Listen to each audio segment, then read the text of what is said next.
Howdy, howdy. This is Richard Hay, and I'm here to commentate the final championship match of the Austin 42 Fall 2024 League. And there were 12 teams in the league this year.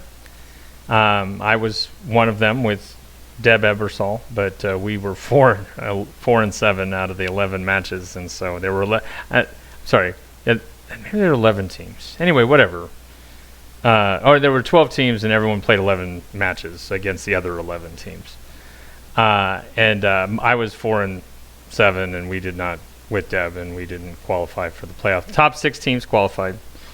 So these two teams, it's Darrell Morgan. They did shake to who would shake. Scott Clemontoni won the shake, so he's going to be the first shaker. This is a best 2 out of 3 match for the league championship to be on the Top Gun plaque that is set up for the Austin 42 Club. Anyway, Don Flowers and Kelly Kinsel were the number 1 seed of the top 6 teams. Paul Moscato and Amanda Dean were the number 2 seed. The number 3 seed was Jody and Aaron, and the number 4 seed was Peyton and Austin. And then the 5 seed was Darrell and Scott, and then the 6 seed was Archie and Frank. So on this hand, Darrell bid 31 in 5s, and he led out with a double. And he did get 6-4 from Scott on the first trick, so that helps you a lot. Like, oh, I don't have any 5s, but I got the good news, bad news. Here's 10. So that happened. So Darrell's well on the way to making this 31, and then Darrell and Scott are gonna be up 1-0 in game 1. So good start for Darrell and Scott. So what happened is that Aaron and Jody played Frank and Archie in the first round of the playoffs, and Archie did not win. he got beat, and then Scott and Darrell beat Peyton and Austin. And boy, Peyton was mad about his seeding. He thought that they should have been seeded higher. He thought they should have gotten a bye, being one of the top 2 teams, because they had one of the best records in the league. But it's not win-loss in the Austin League; it's always points. And then they didn't get a lot of splits. I mean, they won games, but they didn't win by a lot. So it wasn't. I think you have to win by at least 7-3 to get a split, to get like additional points, like not just the win, but a win plus points. And Jody and Aaron did that a lot, and Peyton and Austin did not do that. Now they did actually end up getting 16 additional points for playing 8 of their matches at Jenny's Little Longhorn, and they didn't tell Jody about them playing at one of the preferred venue locations that you would get extra points for. One of which was Nosh and Bevvy, which is where they're playing this match. Let's see. So it looks like Scott bid 34 in 6s. He led the double. And so this is Scott has got this, and he actually he played. He's got a lot of 6s. I mean, he's got like 6-6, 6-5, 6-4. He punted a 6 on the second, or no, he plays rope-a-dope. What he does is he played the 6-6. Everyone played a 6. He's the only one with 6s left. So he plays the 6-1 to make it look like he's still fishing for the 6-5 to try to get Jody to throw count. No. So Jody did not fall for it. He did not throw the money. So they won the trick, but he still got a 5 off. So he's still got some problems. And I think what happens is when he punts the 3, he loses the 3-2, and then they come back with the blank blank. I think it's Jody comes back with the blank blank. He punts the 3. Jody plays. What does he play on there? He plays. Aaron has the 3-3. So Aaron's going to win the trick with the 3-3, and he gets the 3-2. Let's see. I'm trying to remember exactly how they win this. Maybe it was Jody that won the trick. He won the 3-2. Oh, I see what it was.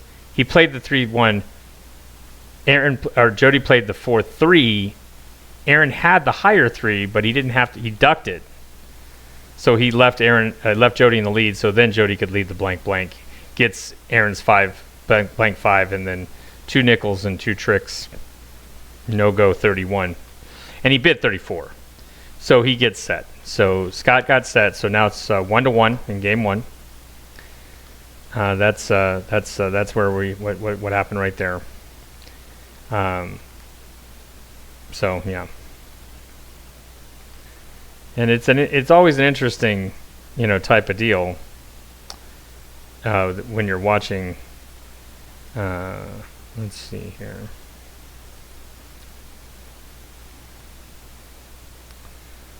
Let's see. So now we're on the third hand. In the third hand, they're gonna come out, and I'm gonna try to see who's. Let's see here. Looks like the third hand, Darrell shake. So Aaron's gonna bid first, and Aaron bids 30. And then Scott bids 31. And he goes in aces. And we can see that Scott has the ace blank, ace ace, ace 5. He does not have the ace 6. He's got 5-3 behind 5-5, and he's got blank 3 as an off. So I think what Scott does is he punts the blank 1 out of the gate. And then and Aaron has the ace 6. Oh, he played the ace 5. And then Jody played the ace 4, and I got it. So he lost the ace 4 in the first trick because he threw out he didn't throw out the double. He threw out the now Aaron also had the ace 6 and the ace 2. So he might have gotten the ace 4 if he'd have thrown the double. Also, his blank got hit again, and he lost the blank 5. So losing the 4-1 on the first trick, and then the blank 5 again, no good. So he died. So Scott bid again, and 31, and he got set. And then now it's 1-2 in favor of Aaron and Jody. So now we're on the third game, and Aaron is shake. This is the fourth hand. Sorry.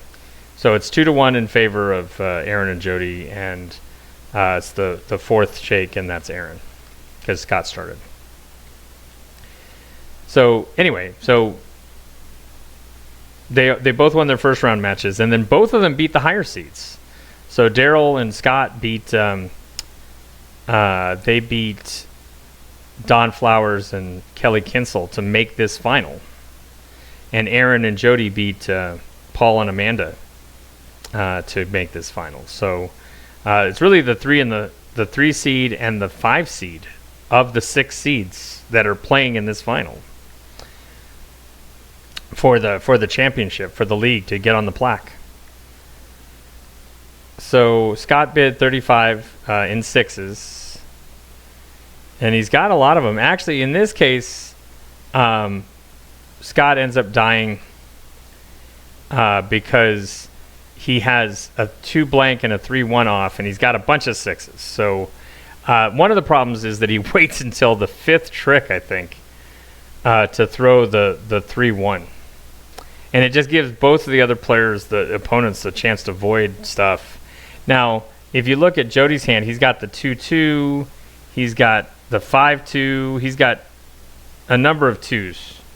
So if he had punted the 2 blank instead of the 3-1, Jody has to follow suit, play a 2, and then it looks like Aaron doesn't have any 2s, and he would have played the blank 5. So they would have gotten a nickel on the trick where he punts the 2 blank if he had punted the 2 blank. But he bids 35. So he just played the 6-4. So he's fished out, all that, he's cleaned out. So now he's deciding what to punt on the 5th trick, and He does punt the 3. Jody's void 3s. And Jody has the 5-5, so he throws that. And that's all she wrote for this hand. So once Jody throws the 5-5 on the 3 punt, and Aaron has the 3-3, then that's it. Scott's set. And so now it's 3-1 in favor of Aaron Jody in game 1. This is a best 2 out of 3 match. So just a little history of the Austin Club. If you look at the Austin plaque, it goes back to the spring of 2005. So almost 20 years. The Austin plaque has had names. And from what I'm seeing, it looks like fall and spring 2005, 2006, 2007, 2008, 2009, 2010, 2011, 2012, 2013, 14, 15, 16, 17, 18, 19, 20. Oh, there was a league that got skipped. So there was no fall 2020. Actually, there was also no spring 2019. There was a spring 2020. But I guess we didn't do fall of 2020. That's interesting. So it goes from fall of 2019. Oh, no, to spring of 2020. There's no fall of 2020. So that league got skipped because of COVID. And then spring 21, and then it's got 21, 22, 23, so on. So there was really only one. So since 2005, there's only been one season that didn't get played, and that was the fall of 2020. Oh, yeah. So this, oh, by the way, what just happened here is, you might not have seen it. Aaron had a 2 mark with like the top. He had 4 aces, the top 2, 3 doubles. He bid. Jody bid 30. Aaron bid 84 over him. Played the 1-1, and then once he saw that he wasn't 3 trumped and that Jody and Scott had one, then he laid it down because the 1-6 will pull the last ace, and then the other 2 aces, and then the 3 doubles, and it's 84. So currently, Jody and Aaron are up 5-1 in game 1. I mean, this game, they just get blown wide open. It's like it was close. Now it's not close as much. So this game is looking like it's favoring Jody and Aaron. So a little history. Essentially, if you look at the history of Hallettsville, that there was a run in the late teens where Terry Pogue and Leslie Houston won 2 state championships. Joan Chen and Morgan Scott won one. They were Austin Club. Then there was Beth and Judd won. And there was like 4 in a row, where 4 state championships in a row were Austin teams. And then Cabbage and Knocker won in 2019, and I forget exactly who. I mean, anyway, there were, and then David Roberts and Tim Llewellyn. David Roberts was part of the Austin Club, but Llewellyn is from Weatherford, so he's not an Austin guy. But essentially, the Austin Club reputation is very strong. That if you can win in the Austin Club, you can win anywhere. Okay, so in terms of this hand, Scott bid 31 in aces, and what happens is, since Aaron has 2 5s, he actually discards one of them, and Scott has the blank 5, but it's going to walk at the end because Aaron dumped his other 5, so he's the only one that could have stopped him, and all the 5s are out once Scott gets that in, and he's able to walk the blank 5 at the end, and he makes the 31, and then that makes the score. Right, he just lays them down right here, yeah, and because Aaron dumped his 5 that would have potentially captured the blank 5. So now it's 2-5. So they're kind of clawing back a little bit, trying to get a little bit closer. So that's where we're at here in terms of the game. And that they're fighting for the league championship. So anyway, the moral of the whole thing with the state champions and all this is that the Austin 42 Club is just world class, and just has very good 42 players. And if you can win in Austin, you can win anywhere at the Game of Texas 42. And Austin teams are often very successful. I mean, me and Darrell were able to go and win the recent Tournament of Champions in Mineral Wells in December. And I felt like we got, there were some times where we were fortunate and timing was on our side. And, 3 of our matches, we played 6 matches. 3 of them went to game 3, 6-6. So it really, all 3 of those games, those rubber games, they broke our way. But our day would have been very different if any one of them had gone the other way. So that's a timing is everything type of thing. So now it's 2-5. Let's see. And it looks like, let's see here. Looks like Aaron bids 30 in aces. And we can look at his hand. He's got ace 4, ace 5, ace 6. So he doesn't have the double. And he's got 2-2, 6-6, 6 blank, and 4-2. So he's bidding 30 on, so he leads out with the 6-6. So his problem is that I don't know why he thought this, but he then, comes back and punts the 6 blank on the second trick, and then Scott plays the 6-4, and Darrell wins it with the 6-5. So he loses a dime. So I'm not sure exactly why. I mean, I guess he did it. I mean, ace, in this case, aces are trump. And he's trying to also avoid the fact that, I mean, I don't know why he didn't punt the 4. I mean, he might have lost the, let's see, did Jody have the 4-4? I think Jody, I don't know. It's hard to tell. I know Scott had the 4-4. So in this case, had he punted the 4, he would have lost the 4-6 because Scott had the 4-4 and the 4-6. But, Aaron only bid 30, but he still would have lost the 6-4 if he punted. But so he ends up getting set because he loses the 4-6, and he'd already lost 2 tricks, and Darrell had the double, and then it was like 13 sets everything, so he's dead. So that makes it 3-5. So Darrell and Scott clawing back in, trying to make a game out of it. After and right now the difference in the game is Aaron's 2 mark, where he had 4 aces, including the top 2 and 3 doubles. Didn't get 3 trumped, and that was what made it 5-1. And right now it's 3-5, but the difference is the 2 marks that Aaron won with that 84 hand.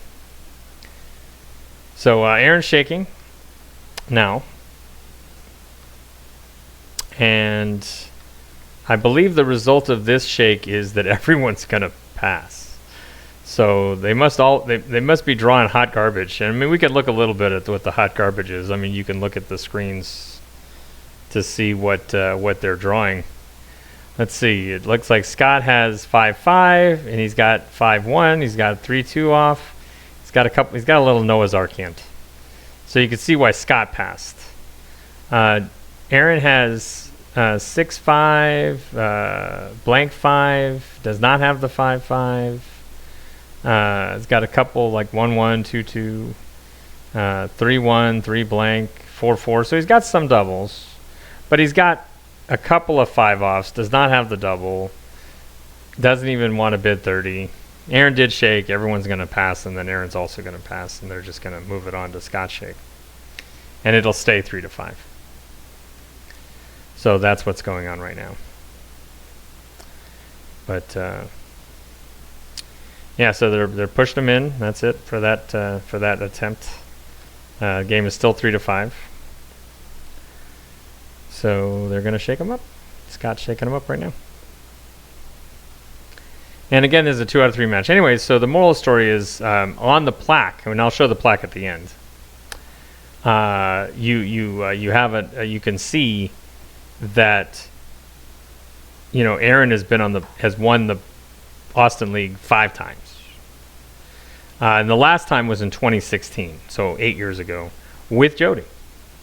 So it's been 8 years since Aaron's won the league. but he's on there 5 times. He's the person that's on the plaque more than any other person, 5 times. Jody's on there 4 times. So Jody is on there a lot of times, just not as many times as Aaron. I'm only on there 1 time, but whatever. At least I'm on there. Darrell's on there a couple times. So Darrell's won a couple. I've won 1. Aaron has won 5. Jody's won 4. Scott is on the second plaque, so he won in the fall of 23. So all 4 of these players are on the plaques, are on the Top Gun plaques for the Austin 42 Club. So whoever wins, it'll be more plaque appearances for that team. And it wouldn't necessarily have to be, but nobody's never been on the plaque, and if they don't win, they're never going to get on the plaque. So it's not like you have to feel bad for anybody at this table. So it looks like after that, Scott won the bid for 32. Aaron bid 31. Scott shook, and so Aaron bid 31 in the penultimate bidding position, and then Scott bid 32. He loses. Let's see. He goes in aces. Oh, I'm sorry. He goes in 6s. And let's see here. He's got a bunch of 6s. So I think what ends up happening here is that he loses the 3-2 early on his 2 punt, and he still has the 4-1. And Jody has the 4-4. So what ends up happening is he lost the 3-2, and so he's already lost the nickel, and they're going to nickel him to death. That he's going to win the 6-4, the 6-6, the 5-5. He's going to win all those.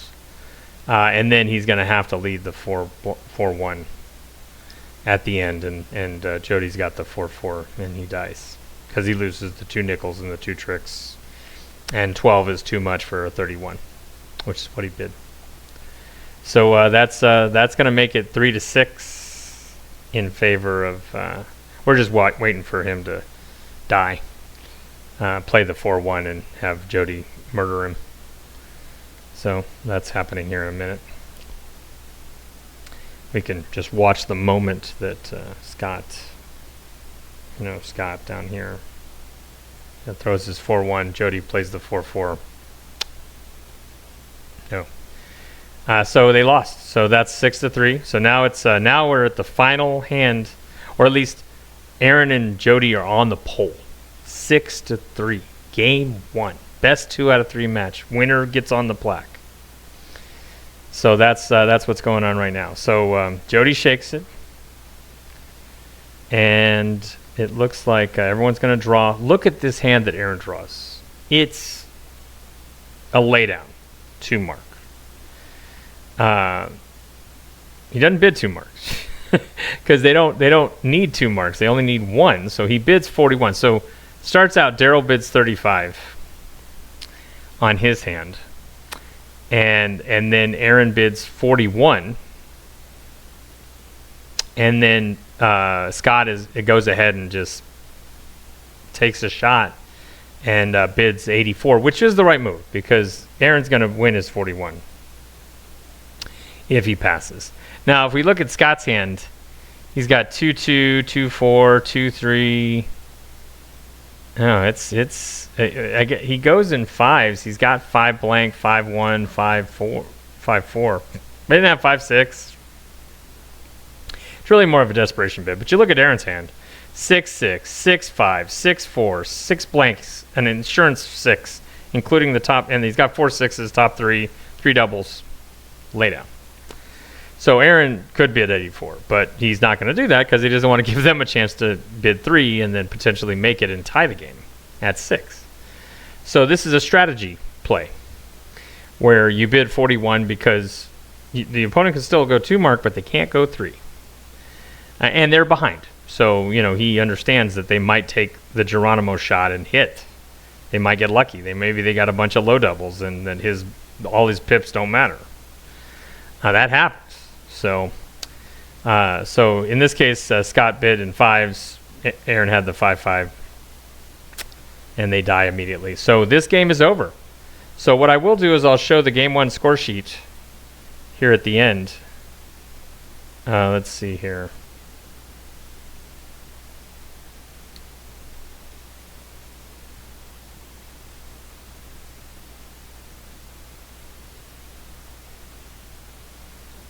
Let's see here.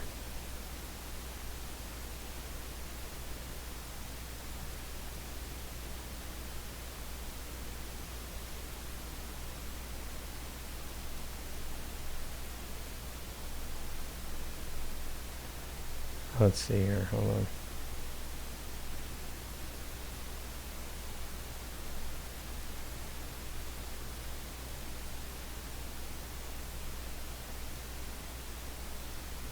Let's see the game one score sheet. Anyway, it was 8-3. Was the final score of the first match, and you can just see it over here. And it you know, they have a nice little layout where the way they're writing it is they actually show all the bids.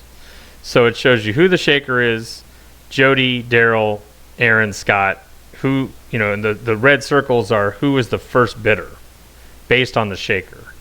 So that shifts, and then you actually see the bids and then whether that bid was made or lost. Aaron had a couple of nice hands. He did set a lot. So there were a couple of times that you know, that Scott bid that mostly Scott, that he got set. So that was 8-3, game one. That was the what happened in game one. So now we're fresh game, new game. Darrell shook the second time because you know, Scott started shaking the first time. So that was the kindness that they. Let's see here. So we're here on game two. They're positioning. Let's see. So let's see. Darrell shook, so Aaron's the first bidder. And Aaron is going to bid 30. Let's see, maybe sixes? He's got 6 blanks, 6-1, 6-4. Got a 5 off. Maybe ones. He's got 1-1, 1-6, 1-3. It says here that Aaron goes, you know, in sixes. So he's going to go with, instead of 1-6, 1-4, 1-1, he's going to go in sixes, and he leads the blank blank. And Darrell trumps the first trick. So Darrell gets the first one. Or no, maybe, no, I'm sorry, I'm wrong. Oh, somebody trumped the first trick. Yeah. And then the second trick, he leads out, and Jody's able to trump it. So this is Aaron's 30.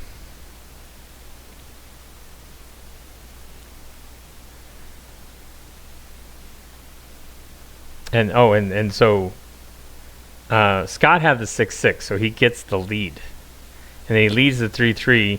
Darrell's void plays the 5-5, and then Aaron has the 3 off, and so his 30 bid gets set because they lost 3 tricks in the die. So it starts out second game 1-0 in favor of Darrell and Scott. And that's a strong result for Aaron and Scott, or Darrell and Scott. And you know, they're also playing, and they're trying to get the league championship. They've been partners for a while. Darrell, he's a big fan of the Cincinnati Bengals. I don't know why. I mean, they've been more successful than the Dallas Cowboys this millennium. They got Joe Burrow. They got the Super Bowl. Dallas Cowboys haven't done that. Houston Texans haven't done that. I mean, so. And Scott Clemontoni is a big fan of the Pittsburgh Steelers. So he loves Ben Roethlisberger. He loves Jerry Bradshaw. I guess he's loved the Pittsburgh Steelers for a long time. So, you know, Steelers, Bengals, you know, they did play in the final game of the regular season. And the Bengals won. They got to 9-8, but they didn't make the playoffs. But they, coming from 4-8 to win their last 5, that's impressive. So Darrell can be happy about that.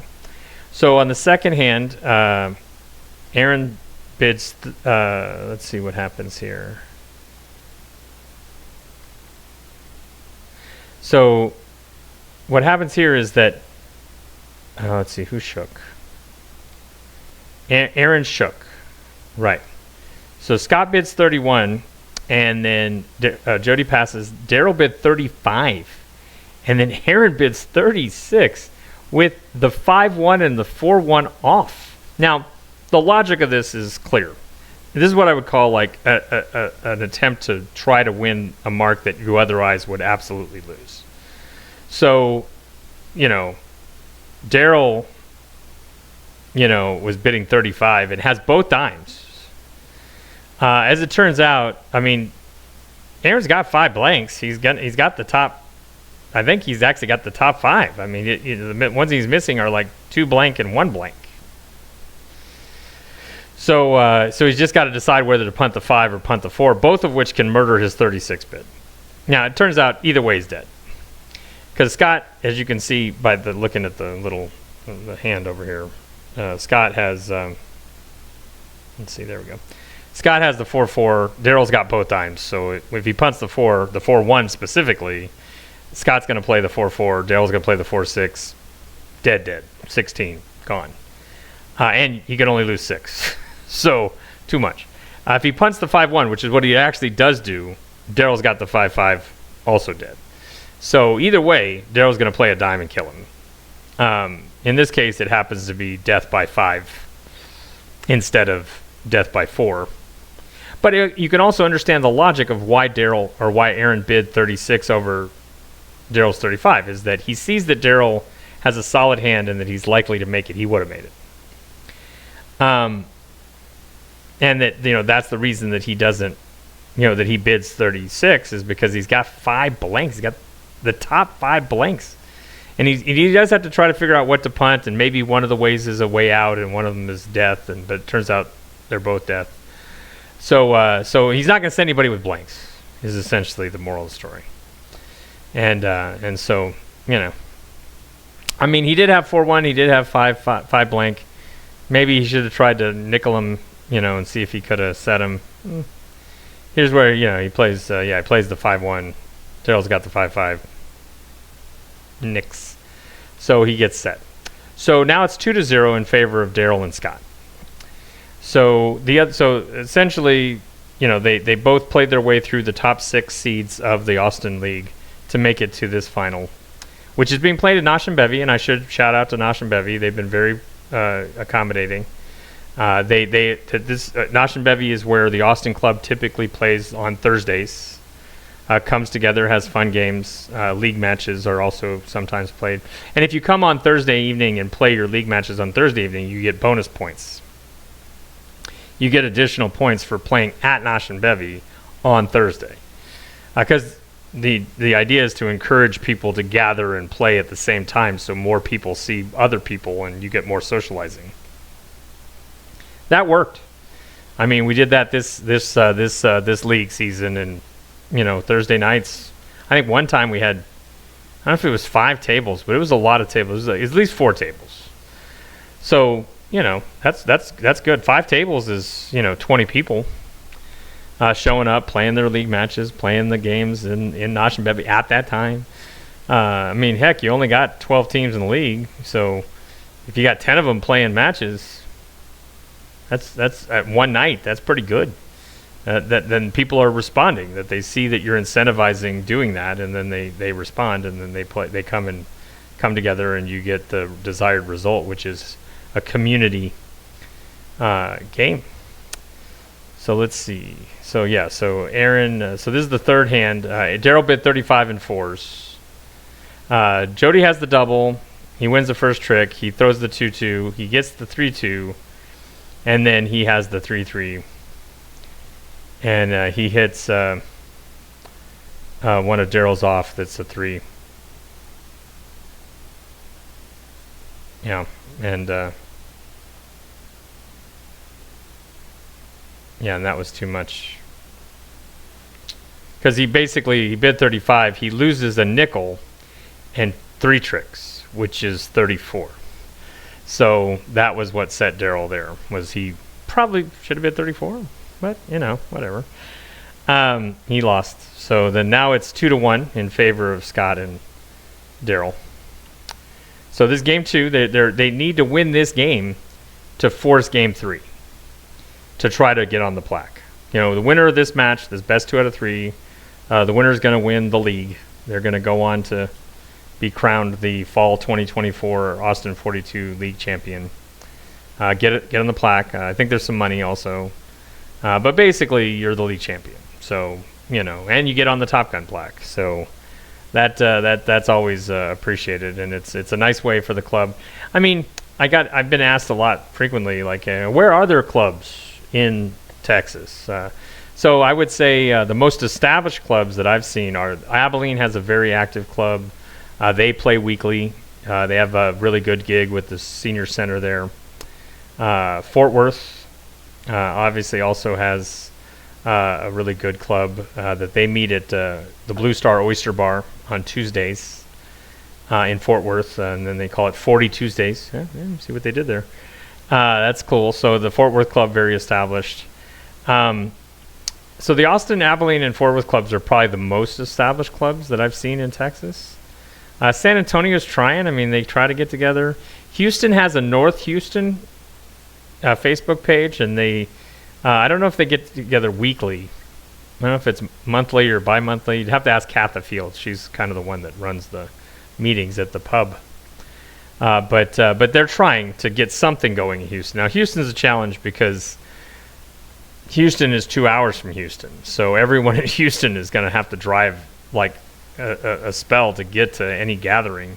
Because when you say I'm from Houston, it's like, well, Sugar Land, Kingwood, Tomball, Galveston. I mean, all over the place. So it's a tough deal. Let's see. So it was 2-1, and then Scott bid 30 in threes. He loses the first trick to Jody's 3-3, and then he punts the 6 blank, and he loses. He gets the 5-5. He gets that one in. But he punts the 6 blank eventually and loses the 6-4. And since, let's see. Yeah, he loses the 6-4 right here.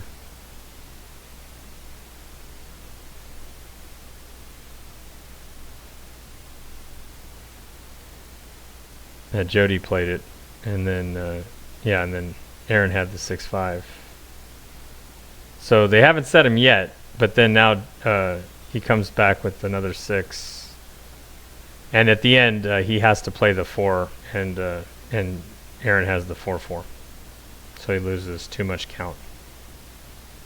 And he dies. So that ties it at 2. So it's two marks for Darrell and Scott, and 2 marks for Aaron and Jody in game 2. Aaron and Jody are already leading 1-0. They won the first game 8-3. So that's where we're at in game 2.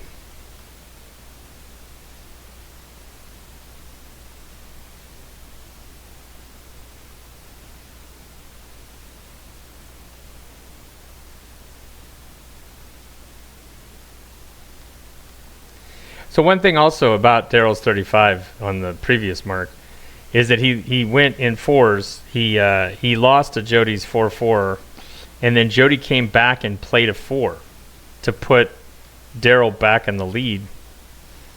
And then that was that did hurt Darrell's ability to discard his offs, and then he eventually got set.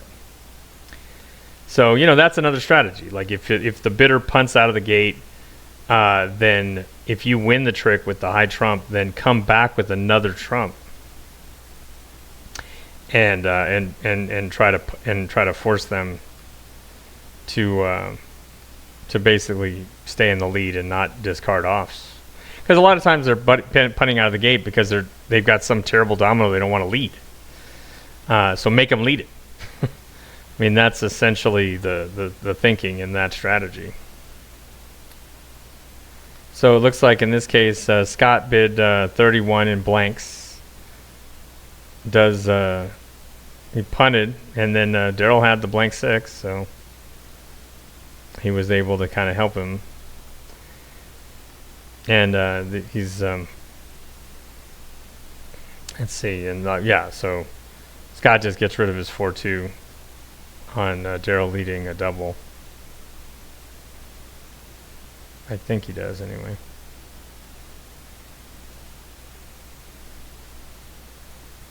Oh, he had enough count, so he doesn't even discard the 4-2. Anyway, so he trumps it. So Scott made his bid, and so now it's 3-2 in favor of Scott and Darrell. So this game is starting out tighter. Like Darrell and Scott jumped out 2-0, and then Aaron and Jody roared back and tied it at 2. And now we're here, and Scott just made his 31 to make. Now, something to be noted about this game is the first 4 marks, the setting team won. So the first hand, Aaron bid, set. Second hand, Aaron bid, set. The one with the blanks where he had to punt the 5 or the 4 and would have died either way. Third hand, Darrell bid, set. Fourth hand, Scott bid, set. So only on the 5th bid did Scott win the bid for 31, and actually the bidder made it. The way, and I say this at the Tabor store too. I said, the marks count whether you set them or whether you make your bid. So you don't have to bid. You can make marks without bidding, and it just doesn't even, they just can't imagine winning marks not bidding. Or that you would push bid, or that you would do a setting strategy. It's just not even on the radar. So let's see, this one, Jody's bidding 35 over Scott's 30. He's also going in blanks. He leads, so he leads the blank, and then Aaron's void. He gives him the 6-4. He gives him the 5-5. He gives him the 5-5 first, to tell him he has 5-6. So he's got 5-6. Then he gives him the 5-5 on the second lead.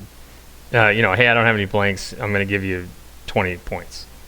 So Aaron is just dishing points to Jody, and when Jody punts to his 6-5, he gets the lead, leads the 4-4, leads the 1-1, and then the rest of it's, academic. And so that made it to where Jody and Aaron tied the game at 3. So it's 3 marks for Darrell and Scott, and it's 3 marks for Aaron and Jody. So very back and forth, 2-2, 3-3. This game is much closer than the first game where Aaron and Jody jumped out 3-1, then Aaron got that 2 mark, 5-1. Darrell and Scott got a couple of marks to make it a little closer, and then Aaron, they got another mark and got to the pole, and then Aaron got that lay down 2 mark, bid 41, and forced Scott to bid 84, which he did not have, and they died on that hill, and it was 8-3. So that was the story of the first game. Here's the second game. So in this hand, I believe, let's see, Scott shook, and everybody's going to pass. So we can also look at how sucky these hands are. Scott has 6 blanks, 6-4. Yeah, they're all just laying them down. Nobody bids. Scott doesn't want it. He knows this is garbage, so Jody just starts shaking. So it's a no-op. It's just everybody passes, shake advances, which I should mention I am a huge fan of, the not forced bid in tournament play. At the Tabor store, they deviate from this. They actually make it to where you have to bid if you pass, and it's forced bid. You can bid Nello. So at the Tabor store, they allow some of these little tweaks. But I hate it. I can't tell you how many times I've lost games 7-6 because I had to play bad hand and I lost a mark on a bad hand, and that was the difference in the game. Now, even when I win, because the opponent has to bid on a crappy hand, I don't feel good about it because I hate that whole idea. I understand it makes you try to think out of the box. It makes you try to come up with crazy gambits, try to make, chicken salad But I am not a fan of the force bid. And N42 PA rules and the Austin Club rules dictate that if you don't like your hand, you can just advance the shake. Everybody can pass, and the shaker is not stuck with it. They can just move the shake to the next player. So after this, Darrell bid 35 out of the gate. He's going in aces, and Aaron had 2 aces, but including ace 4. He threw ace 4 first, a little snake in the grass. Let me throw you the count, but I got another one. There was a guy at yesterday's in College Station that he would use that tactic. He would give you the count when he really has another one, just to make you think he didn't have another one. But he had a tell. Every time he did that, he would say something. So he would say, you got my counter. Oh, darn it. Every time he said something, he had another one. So you would come back and fish it, and then you got it. And then if he didn't have the other one, crickets. So, I mean, usually people are accusing, the partner is signaling to the partner, do I have the other trump or do I not? This was the opponent. The opponent is telling you.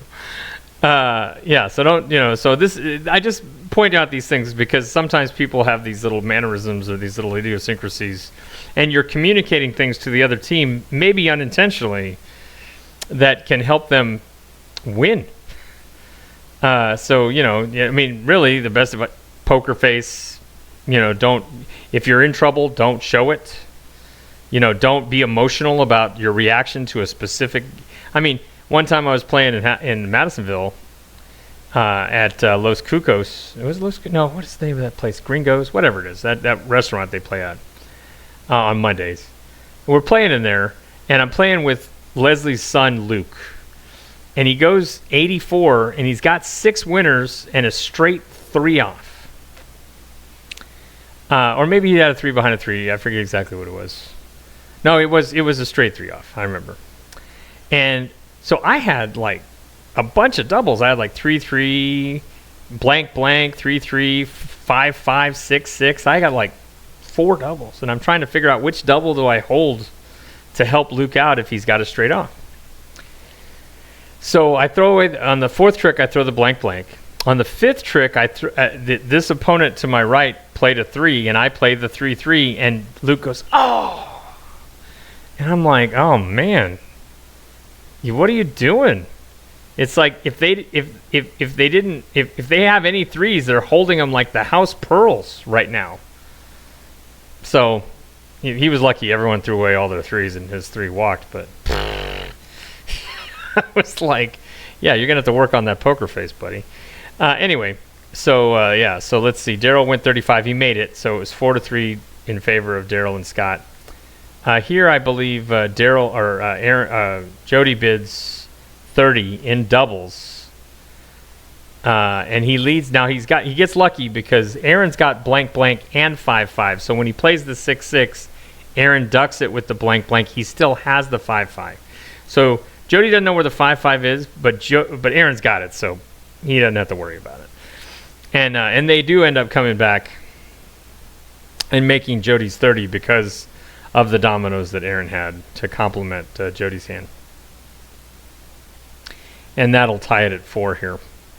So it's going to be 4-4 in Game 2 in the battle for the Austin 42 Fall League 2024. And to get on the plaque, which is what they're playing for. So let's see.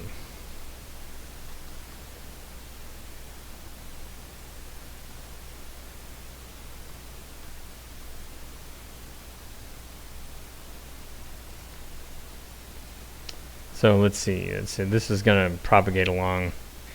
I think at some point, Jody probably figures out that, he's already got. He did lead the 6-4 on the second trick because he has 6-5 and doubles are trump. So his presumption was it would go around. Everyone would have a 6, and because on the first hand everyone had a double, so no one got to ditch any of their 6s, and 6-4 would be the high 6. So Jody had it. He plays it.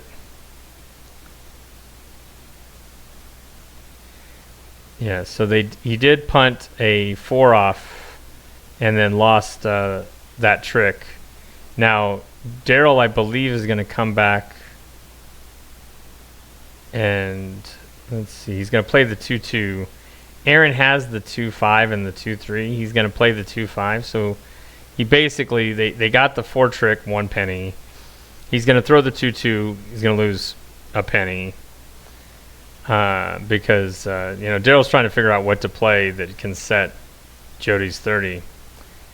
I think he punts the 2, actually. Does he punt the 2? I thought he played 2-2.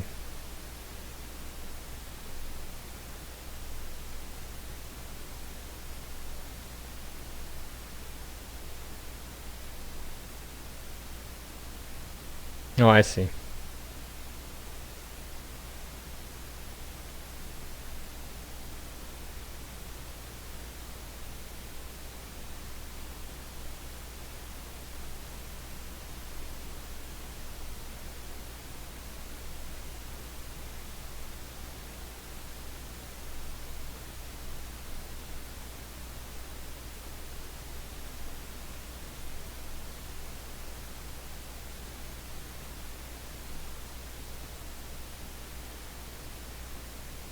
Yeah, so in this case, they do end up making the 30.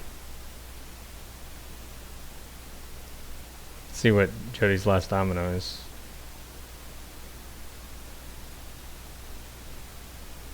Yeah, he leads the second 4 and makes it because it walks. So he makes the 30 on the nose. I mean, it was very close. But, his doubles trump 30 gambit worked. So that was Jody tying the game at 4. So here we go. It's 4-4. So it's been 2-2, 3-3, now 4-4. So it's getting tighter. They're the battle for the doesn't matter if you won the first game 8-1. If you lose the second game, it's still 1 game to 1 game in anybody's match for the championship. So Aaron is shaking this time, which means Scott's the first bidder. Scott's going to bid 35, so let's see what he's got. Let's see, he's got ace, ace blank, ace 6. So Scott has ace 6, ace blank, ace ace. He's going in aces. He's got 6 6 3 3. He's got 4 2 and 2 blank are his offs. 4 2 isn't a terrible off because he's got 6 6 to try to get 6 4 and 4 1 is trump. So that's Scott's 35. Aaron is going to go 36 over his 35. He's got 5 5, 5 6, 5 3, 5 1. He's got 4 5s. He's going to go in 5s.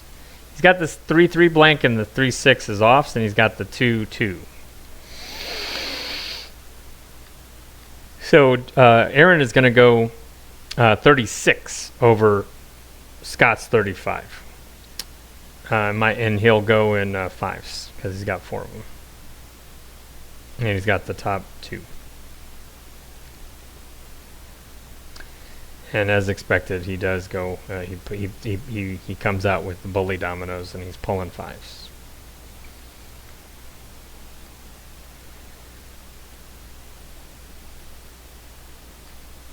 So it's interesting. On the second trick, he plays the. Let's see. He does not play the 5 6.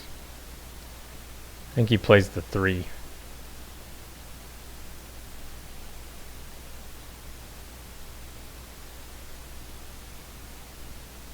Oh, he plays the 2 2, I'm sorry. And Darrell's able to trump this, I think. And because, Darrell trumps it. So he plays the 2 2 so he should have fished. He should have come back and pulled another 5. And then he comes back with the blank blank. And since Aaron bid 36, when he loses the 3 2 on the trump, if he fishes trumps, it's probably fine. But he didn't do that. So that's a problem. So the fact that he loses the 3-2 unexpectedly because he didn't fish Darrell's second trump, and then Darrell comes back with a double that hits us off. The blank hits his blank 3. That's how Aaron got set. So at this point, Darrell and Scott are actually in a great position. They're up 5-4. So the second game has been 2-2, 3-3, 4-4, and then Darrell and Scott got the 5th mark first. So they're approaching the 6th mark, and then they're on the pole. I mean, this is they're angling. They're right now their advantage. If you ever played tennis, it's like a love advantage. Like we're tied up again, and then hey, you should just win out. You have to win by 2 in tennis. In 42 you don't, but still this is an advantage. They're up 5-4.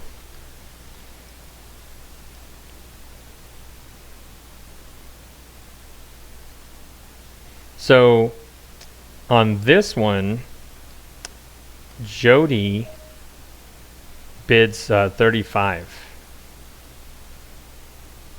Oh, I'm sorry, bids 31. So Scott shook, Jody bids 31, everyone else passes. He goes in doubles. Oh, no, I'm sorry. No, he goes in aces. Sorry. Leads the 6-5, and he has the 6-6 and the 6-5. He gets the 6-4 with the 6-5 on the first trick. Voids his 5s. Darrell does have the double 1. So Darrell's going to get the lead from Jody, but doesn't set him. So, essentially it's gonna come down. And then what helps him also, now Scott has the 5-5, so he's just waiting for an opportunity to play it. Now the problem that Scott has is that whenever Jody punts the ace and loses the lead to Darrell, Scott has an ace. He can't give him the 5-5. Like Jody just played the ace-6. Darrell plays the ace-ace, but Scott has to play the ace-2. Can't give him the 5-5. So this is the part where Darrell's going to come back with, let's see what Darrell comes back with. I think he comes back with 2-2. And then Aaron has the 2-6, and he's able to block the 3-2. So he gives him the 2, but then,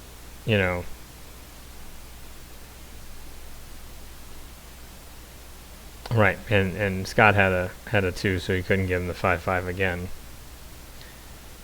So then he plays the 3-3.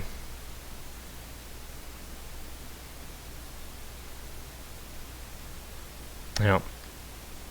And Jody makes his 31 because he dumped his 4-1. And so now it's 5-5. So it was 5-4. Now it's 5-5. Back to love. It's back to tied up. So next 2 marks wins is where we're at in the second game, and that's a challenge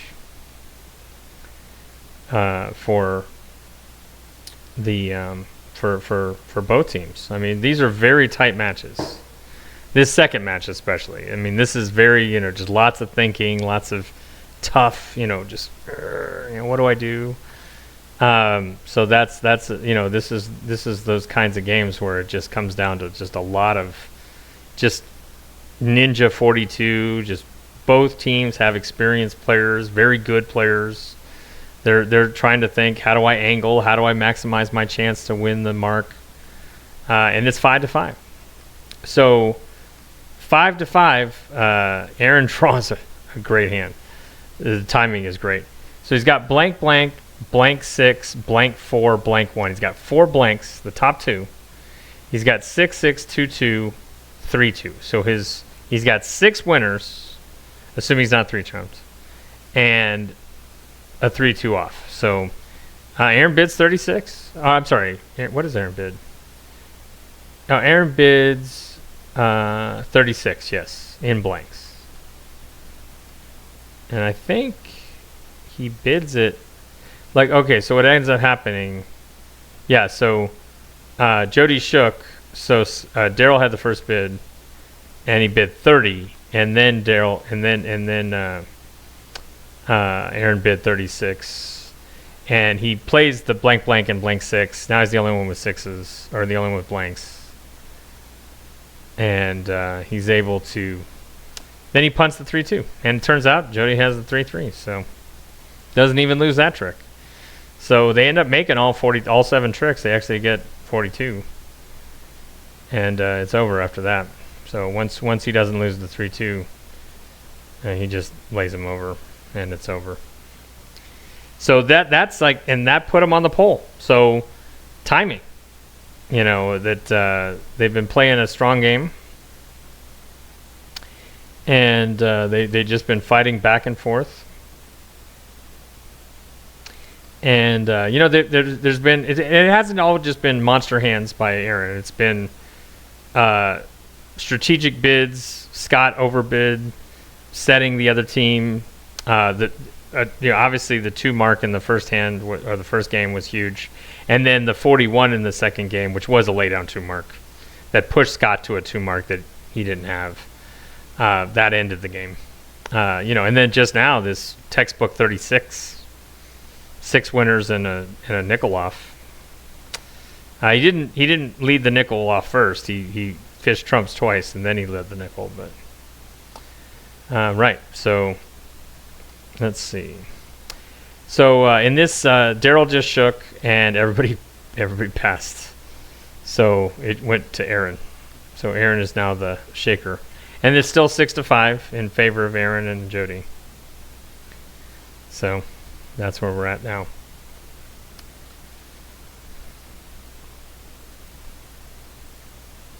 So that's a good deal for them, that they're threatening to win.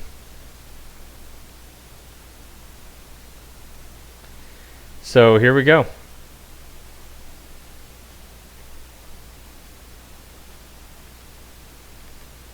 So Scott bids 30, and what does Scott bid 30 on? He's got 6-6, or he's got 6 blank, 2-6, 6-3, 4-4.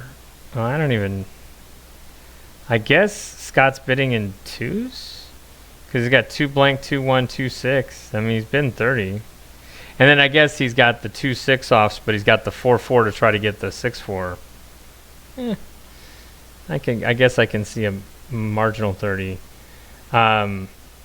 Aaron is going 31, and he's got 6-5, 6-4. Does not have the double. He does have he has ace, ace 5, ace 3. So Aaron's bidding 31 in aces. He does play the double first. So in this case, he benefits from the fact that Jody has 2 aces. So he's got like a little ace, and he's got the ace 6. So. But he doesn't come back. He plays the ace-ace. He leaves it out there, and then I believe he plays his 6-5 second, right? And then the other team has the higher 6s, but Jody's able to trump it with the 6-1 and get the lead. And then Jody comes back with great leads. He's got, he's able to get the blank blank. He gets the blank 5. And then, Aaron's able to toss his blank 2.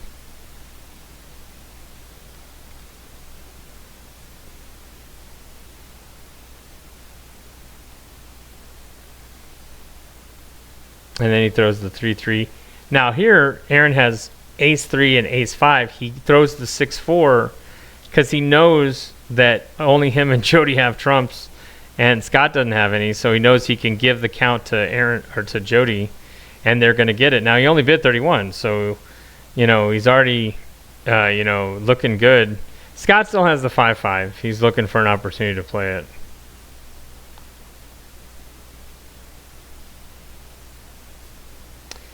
So this next trick, Jody leads a 5 off. And Aaron's void. He didn't have any 5s. Let's see.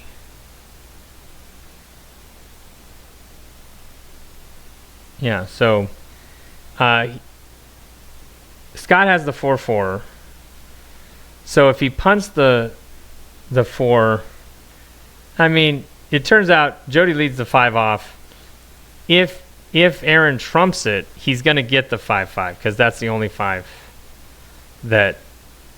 But essentially, Aaron's got the last 2 aces, and he gives him the dime because he bid 31. That's the only trick they lost. So no count had fallen. He's got the off and the last 2 trumps.